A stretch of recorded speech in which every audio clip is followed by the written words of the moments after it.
après je ne revois pas du tout, je ne sens pas du tout que quelqu'un ait parlé de ce qu'on a dit ici. Bon, il ne s'agit pas de Salif Traoré. Regardez là, tous ces gens-là sont passés ici ministres.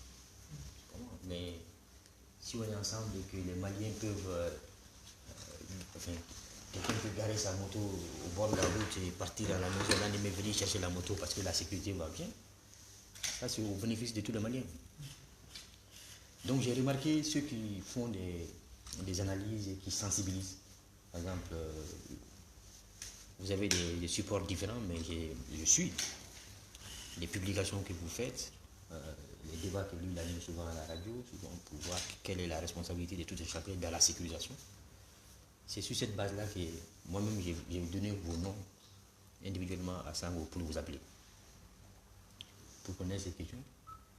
Donc, ce n'est pas préparé à vous poser les questions que vous voulez. Si je peux répondre, je réponds. Donc, c'est pas... Je voudrais aussi, à l'issue, que dans le cadre d'un partenariat ou d'une collaboration, que vous me fassiez part de vos remarques.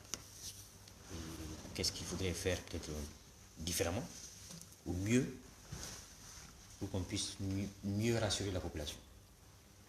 Peut-être que lors des questions, on le verra, il y a des choses qui se passent que personne, à part Dieu, ne peut éviter. Est-ce que quand ça arrive, c'est le moment de sa folie, de penser que le monde va disparaître du jour au lendemain? Voilà pour camper les deux corps. Maintenant, je vous laisse la parole. Vous avez tous été appelés comme ça, il n'y a pas de. C'est pas comme si c'est vous qui avez organisé la rencontre, mais c'est moi-même qui ai souhaité, à chaud, pour que on se retrouve là pour discuter. Alors, pourquoi je demande la parole? C'est qu'il y a des pareilles circonstances où vous ne laissez pas les bras croisés. Dans l'immédiat, est-ce qu'il y a eu des discussions qui ont été envisagées afin quand même d'atténuer la situation? S'il y a des situations que vous dites ça dépasse l'entendement de tout Malais, mais il y a des situations qu'on ne peut pas éviter, comme les querelles d'arrêt sous travail, auxquelles on assiste à longueur de journée. Aujourd'hui, qu'est-ce que vous envisagez? Très bien. Je voudrais d'abord préciser que ce matin, j'ai rencontré tous les responsables de la sécurité intérieure. Et quand je dis tous les responsables de la sécurité, ça veut dire les directeurs généraux police, gendarmerie et protection civile, plus le chef d'état-major de la garde nationale, l'inspecteur en chef, plus tous les chefs d'unité. Ça veut dire les commissaires, les commandants de brigade, les chefs de peloton, les commandants de groupement, les légionnaires. Donc tous ceux qui sont dans la décision, je les ai rencontrés ce matin pour faire le point de la situation. Qu'est-ce qui se passe? Quelles sont leurs difficultés? Quels sont leurs besoins supplémentaires pour que les Maliens soient plus rassurés, parce que les Maliens verront plus de monde, plus de mouvements. Et la décision phare, c'est qu'à partir de ce soir, vous verrez ce changement-là. Il y aura d'autres attitudes, il y aura d'autres dispositifs. Encore une fois, ces dispositifs doivent venir en supplément avec un changement de mentalité et d'attitude aussi de la population. Donc, je vais peut-être anticiper certaines questions, mais il faut peut-être, pour qu'il y ait une meilleure compréhension de ce que je dis, et ceux qui manipulent l'argent, au vu aussi de tout le monde, qui prennent beaucoup d'argent, qui les mettent dans des sacoches, dans des sacs, qui montent sur des motos pour traverser avec ça, quelque part, ça favorise l'action des bandits sur eux. Donc ça, il faut que tout le monde comprenne qu'en 2019, il y a des choses qu'il faut éviter. Ensuite, tous ceux-là qui protègent des bandits, parce que c'est mon enfant, parce que c'est mon neveu, parce que c'est le fils du voisin, et je ne veux pas les dénoncer, je ne veux pas leur créer des problèmes. Donc, l'un d'entre vous a fait ce document qui est très pertinent. Les numéros verts sont là. Nous veillons scrupuleusement à ce que ces numéros marchent, afin que les gens puissent nous atteindre pour nous signaler des cas. Donc, je voudrais vraiment que les gens prennent cela avec les mesures que nous avons envisagées et qui vont entrer en vigueur dès aujourd'hui. Vous allez voir également des actions d'éclat dans certaines structures où nous avons des informations qu'il peut y avoir des armes cachées, des choses comme ça. Tout cela va être fait. L'objectif étant que les Maliens soient de plus en plus rassurés. Je peux. Bonjour, monsieur le ministre. Bon, le travail, c'est moi qui ai fait. Dans le journal Kodjugo Canada, on a aussi des groupements de jeunes qui sont là aussi, qui font du bon travail. Mais je voulais vous poser une question. Est-ce que la justice vous aide convenablement? Cela a été notre débat, puisque nous ne donnons pas d'ordre à la justice, c'est notre pouvoir. Mais ce que je peux vous dire, c'est qu'il est prévu également la semaine prochaine que je rencontre le ministre de la Justice, donc mon collègue, avec les responsables de la sécurité et certainement les procureurs généraux et d'autres procureurs, pour voir dans quelle mesure nous pouvons améliorer cette complémentarité. Puisque en fait, nous travaillons quasiment pour la justice. Parce que quand nous interpellons les bandits, nous les mettons à la disposition de la justice. Et malheureusement, l'impression générale que la population a, et c'est souvent d'ailleurs pourquoi nous sommes souvent taxés de laxisme, c'est que les bandits que les populations souvent même nous dénoncent pour que nous les interpellions, quelques jours après, ils les revoient encore dans la rue. Ils les revoient, ce n'est pas parce qu'ils ont donné l'argent aux policiers, aux gendarmes qu'ils ont été relaxés, mais c'est parfois suite à une relaxe de la justice. Donc nous n'avons pas pour rôle de commenter les décisions de justice, mais effectivement, il y a quelque chose à faire sur ce plan-là. Okay. Moi, j'ai une question. Moi, je voudrais savoir, est-ce que avec l'insécurité actuellement qu'on vit à Bamako, principalement, ou bien c'est du banditisme parce que les terminologies sont vraiment importantes, et puis est-ce à dire que les forces de l'ordre ont relâché par rapport au dispositif qui avait été mis en place au préalable? Les forces de l'ordre n'ont absolument pas relâché. Ils n'ont pas relâché. Nous sommes dans une conjecture. Vous savez, en 2 semaines, il y a eu assez d'événements dramatiques et malheureux qui sont partis d'assassinats à braquage. Mais braquage spectaculaire. Ça ne veut pas dire forcément qu'il y a plus d'insécurité à Bamako, mais malheureusement, nous aussi, nous gérons aussi la perception de la population. Aujourd'hui, grâce à vous aussi, un fait divers peut prendre beaucoup d'ampleur. Parce que c'est dit sur les réseaux, c'est partagé, tout le monde voit. Et nous voyons aussi même la manipulation.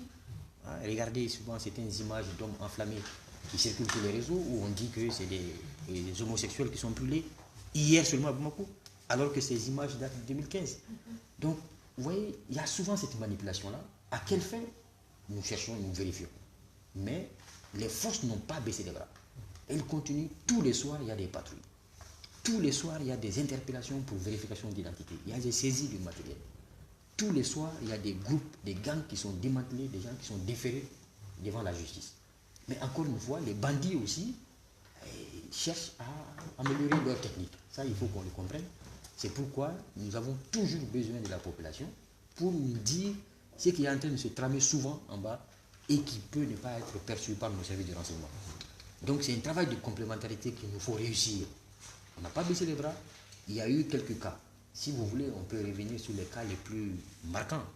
Il y a eu d'abord l'assassinat de l'imam, un homme respecté par tous, mais dont l'assassin, et je précise, qui s'est livré lui-même, dont l'assassin est connu de la victime. Donc était proche de la famille de la victime. Priait dans la mosquée de la victime. Et lors de l'enquête, qu'est-ce qu'on nous dit? On nous dit que certains au niveau de la mosquée se méfiaient de lui. Ils trouvaient qu'il avait proféré des menaces à l'encontre de certaines personnes. Mais personne n'a dit ça. Pourquoi est-ce que les fidèles qui ont été témoins de ça n'ont pas dénoncé ce monsieur-là en disant « Ah, il est en train de menacer, il faut qu'on se méfie ». Personne ne l'a dit. Donc, or, vous comprenez qu'on ne peut pas mettre un garde du corps devant chaque imam, devant chaque commerçant. Derrière, on ne peut pas. Donc, étant donné que ce monsieur-là n'avait pas été dénoncé, il n'était pas suivi. Et donc, il a pu passer à l'acte.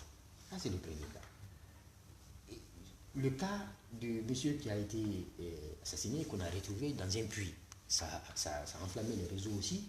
Mais vous voyez, ça, c'est 2 personnes qui se connaissent, dont les familles se connaissent, qui font des affaires ensemble. Et l'un tend un guet-apens à l'autre, le jette dans un puits, mais au contraire, vous avez vu que les services de renseignement, en 2 jours seulement, ont pu résoudre l'affaire pour mettre la main sur le criminel. Le monsieur qui s'est fait suivre et qui a quitté les halles de Bamako, qui est allé juste chez lui et qui s'est fait suivre par des bandits, qui ont tenté de lui arracher son sac, parce que tout le monde le connaît, tout le monde sait qu'il a beaucoup d'argent dans son sac. Et avec ça, il met l'argent dans son sac, il monte sur une moto. Donc forcément, il était facile à suivre. Et quand on a essayé de lui arracher le sac, il a résisté parce qu'il voyait quand même le fruit de ses efforts partir. Et donc les agresseurs ont tiré sur lui. Vous voyez, c'est des choses. Et le dernier cas, qui a fait beaucoup de bruit aussi, c'est un passager et un apprenti de Sotrama qui se bagarrent. Alors, qu'est-ce qu'on apprend lors des enquêtes de voisinage? Des gens qui nous disent, on était là, on était comme pétrifiés, on regardait la scène comme si c'était au cinéma. Et personne n'est intervenu pour s'interposer entre eux. Alors, vous voyez, on ne peut pas mettre non plus un policier dans chaque Sotrama, dans chaque taxi. Donc je pense que si on prend un peu de recul, qu'on analyse la situation, on se rend compte que ce n'est pas forcément parce qu'il y a une absence de policiers, absence de gendarmes dans la rue, que ces actions-là ont pu se faire. Donc si on partage l'information, si la population elle-même joue son rôle de tampon, par exemple dans le cas de Sotrama, si les passagers s'étaient interposés entre les deux, peut-être qu'il n'y aurait pas eu perte en vie humaine. Si, malgré les appels qu'on lance, les gens manipulaient l'argent avec beaucoup plus de prudence, nous sommes dans une période où il y a assez de chômage, où il y a beaucoup de jeunes qui ne travaillent pas, et les jeunes se débrouillent d'après eux-mêmes comme ils peuvent. Donc il faut qu'on fasse attention. Nous avons eu une rencontre ici avec les banquiers, où je les ai mis en garde aussi, de ne pas donner du cash en quantité à leurs clients devant tout le monde. Tout ça, ce sont des mesures conservatoires qu'on doit prendre pour éviter la tentation et faire en sorte que les bandits ne voient pas en vous, en lui, en elle, qu'elle a de l'argent et qu'il faut aller l'agresser. Donc voilà un certain nombre de choses. Et comme je l'ai dit, les patrouilles multisectorielles vont s'intensifier, les opérations coup de poing vont s'intensifier encore. Nous serons présents, mais nous aurons toujours besoin de vous pour passer la bonne information, sensibiliser, ne pas en rajouter. Ne pas en rajouter. Et la population pour qu'elle-même puisse dénoncer encore plus souvent les gens qui sont susceptibles de préparer ce genre de coup. Excusez-moi. La question que je voudrais vous poser, c'est qu'à un moment donné, il y a eu des jeunes dans certains quartiers qui ont voulu vraiment aider les forces de l'ordre en s'organisant. Malheureusement, ça a mal tourné en certains endroits. Est-ce que ce n'est pas une option parce que les forces de l'ordre ne peuvent pas être partout? Est-ce que vous avez envisagé cette piste? C'est une bonne piste que nous avons toujours encouragée. J'étais samedi au niveau de Sokorodi dans le cadre de notre politique de police de proximité. Et j'ai lancé un message également à tous les jeunes là-bas, parce que c'était organisé par les jeunes qui ont fait un diagnostic sans complaisance de la situation actuelle. Mais je leur ai, tout en les encourageant, à mettre des brigades de vigilance, mais pas de police bis. C'est-à-dire qu'ils n'ont pas le droit de se rendre justice, même quand on prend quelqu'un, comme on dit, la main dans le sac. Il ne s'agit pas de brûler la personne, il ne s'agit pas de juger la personne.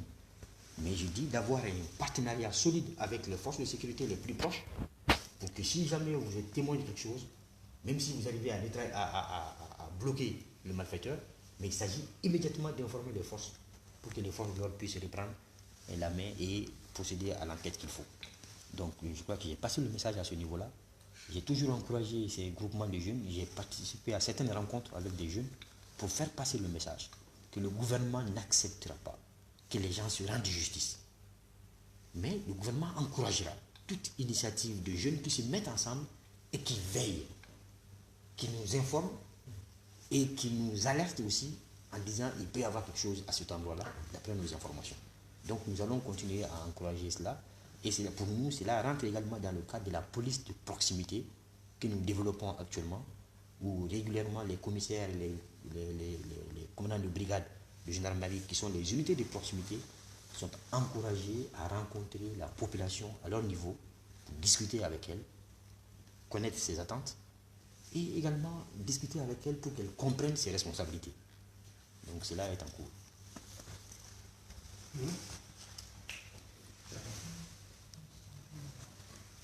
Mais le cas de Boucher, là, du 6e arrondissement, il paraît que les brigades de veille là-bas ont été interdites, non? Non, il n'y a pas eu d'interdiction. C'est-à-dire qu'il y a eu quand même un incident malheureux où des gens ont perdu la vie.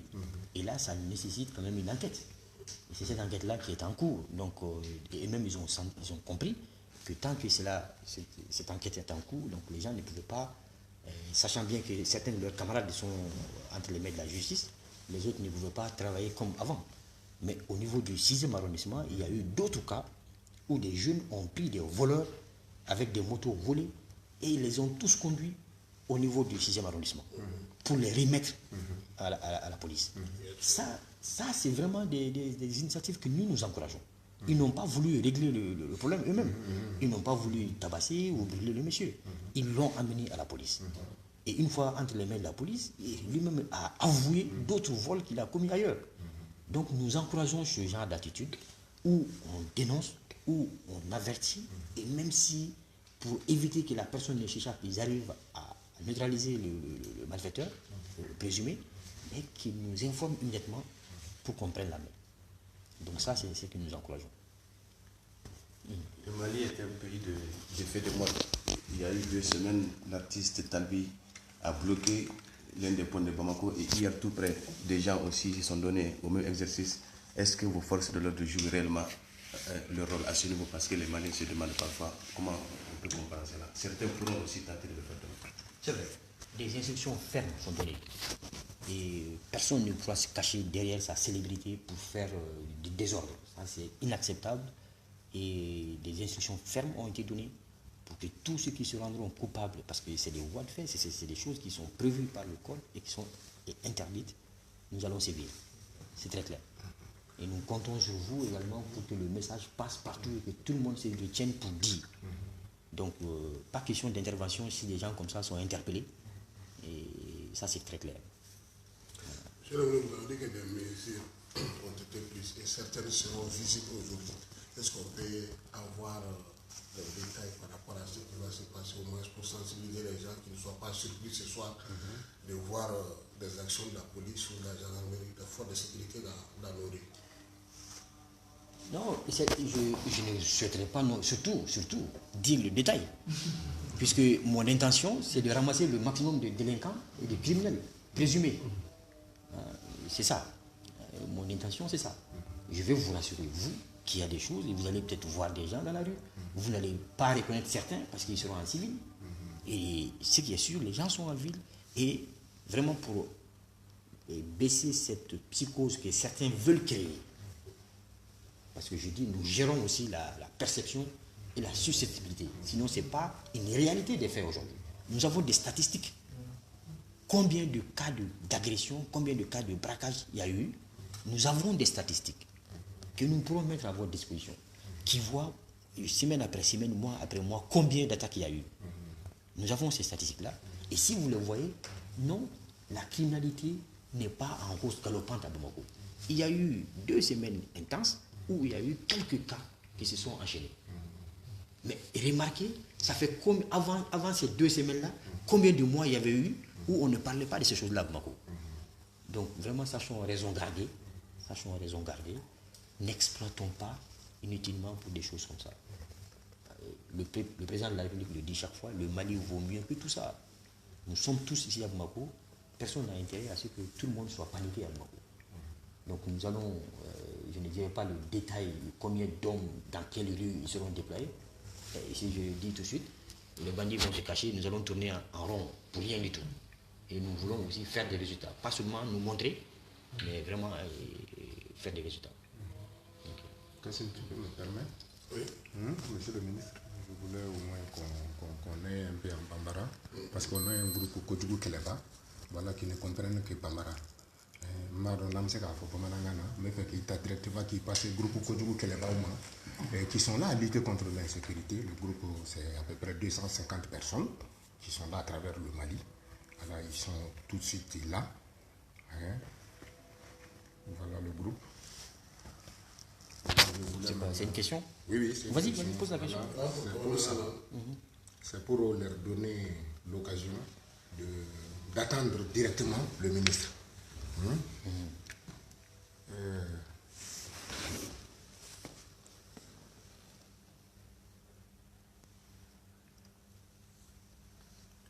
C'est ici. Assalamu alaikum, Kojugu Kelebaou, assalamu alaikum. Bi, ambe ministre mi cesrilen do anga sécurité kan no ministre Salifou komi anye numéro nu di aw mango akodo numéro nu wele nawye ko damatema ko walo wiye olu be ka ke dugu kono mo chama wele li ke ko kunta ka numéro do soro mais on yere numéro ni sa ya ka fo numéro be ka soro bi anana Salifou yere ka bureau kono ya be fa ko Salifou yere la mais numéro verbo kuma nunu na wala sa ba fa mu tuka mina akatu bara la se ko jugu kele ba bela jelema ka damne mali kono fo mali ko ay wa Salifou ministre Salifou yere bina kuma wo ya kuma kan la mais ko jugu kele ba nga foli ba be nga foli ba yo aka cesri la lakanali be de kungoy andronte on bien audi kama o am ko bala fana wala sa ko andeme wala sa ka sika kuna fundama wala sa ka sika an la somi ka fo ni ko imbe nunu be ni yoro na nunu be ka kodo ketan na mo min famia ni min balawla pour que am sika bo kala ma juna juna am sika nga cede on bla ka ta ko nyina bo juna tumna donc ani nega ju sira do bla ka fo ibise ka wole ni numéro fe na bi bolo ko ba wole na e fula donc do ya fo ani ko numéro do te ka so ni re la jeli bado ke bi ni nga cede on be donc ni kangal gelendi bema mo shi kan numéro manga ke watini kelempew ali minute kelen dron ka fo ko numéro te ka so toni o bi bambi donc numéro num bi marché mo kana tabagia ka fo ka numéro wole ka ni fembe ka fo ani nya fo tumina mi sika kan libi la kana li ni am pede kuwe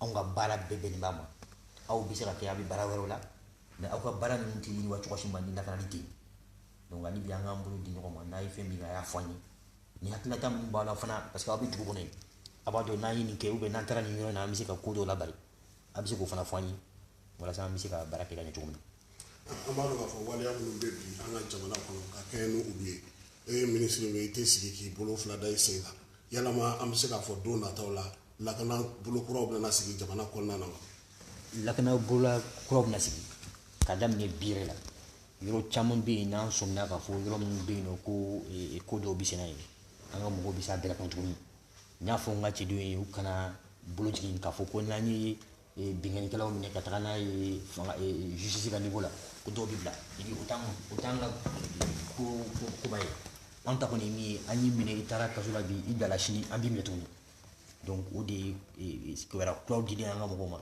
wala sa malion kana to kaye ka fo ani ni ko fo fama mo yi o ya mine machine anya bala tuni ambisra donc amina fere ni o ko ni la ka fo ni idala ki ko juke ki ko kolonke nani no metuni ambi mi fana tuni an ko ni tanki eti senga ko juke la an fana ti senga ki mi negati ibla kasula donc ko di nasina amina mo la tamana bu ka bu salo ko mo digu bola mo digu bola sina digu bola fini digu bola comme do fana bi se ka fini tenue civil do wala sa ngana be ra kenega donc ko mina ko ke wala sa malion hakki bi se ka sigi chomina même mi fo fana malion ka don ka fo ko la kana baliati ka tani fe ko tu anye do ko fla so ko chama kero ko mais o ko ta e ka fo ko be mo bina wili ko fan be la kana baliati o ko mais ni fin kelen pe o no kera ko mo kelen bona nina ko mo kelen ka na fulu veteran tala ki ka boala anti genoui donc o da to ami anga tisi ami do fara kan libi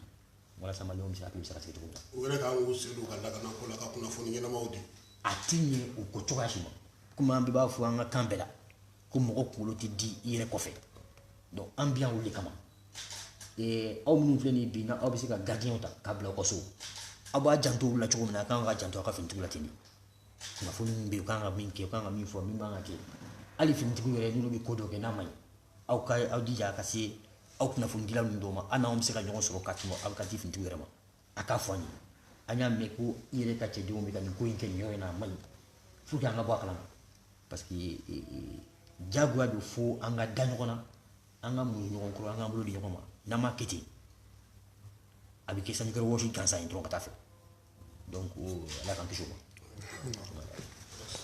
Merci.